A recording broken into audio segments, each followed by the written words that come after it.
Shalom again from remote Yerushalayim.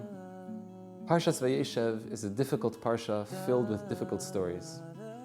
From the beginning of Yosef HaTzadik, the chosen son of Yaakov Avinu, being sold into slavery by his own brothers, to our forefather Yaakov's inconsolable mourning over the loss of his son, and ultimately the fall of Yehuda, the chosen of his brothers, slated for kingship, falling into an illicit relationship, into a place of deep, deep, deep despair.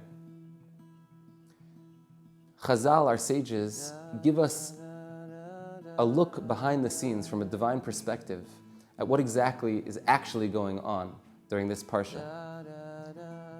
Chazal tell us that as Yosef was being sold into slavery, and as Yaakov Avinu was mourning over the loss of his son, and even as Yehuda was falling to a place of deep lowliness, Hashem, so to speak, himself was sowing the seeds of Mashiach, of the redemption of the Jewish people.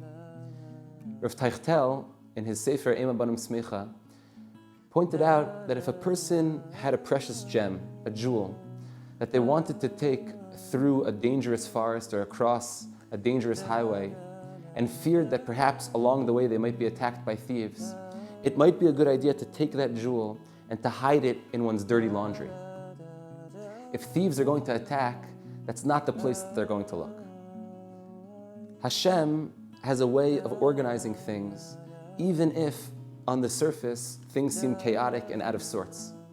For Yaakov Avinu, for the brothers, for Yehuda, things seem to be falling lower and then lower still.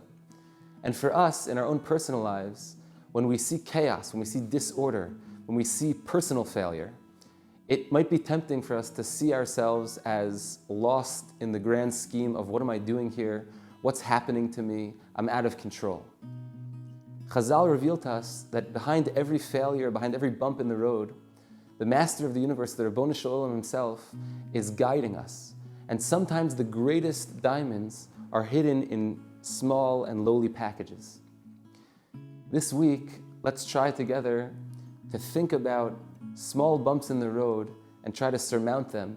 As the late Lubavitcher Rebbe pointed out, l'chatchila ariber, let's jump over the hurdles. Let's ascend over the boundaries of our own personal struggle. And that merit will be zocheh to see the day when there's a clearer picture how all of those difficult struggles were nothing more than Hashem hiding diamonds in lowly places. Good Shabbos.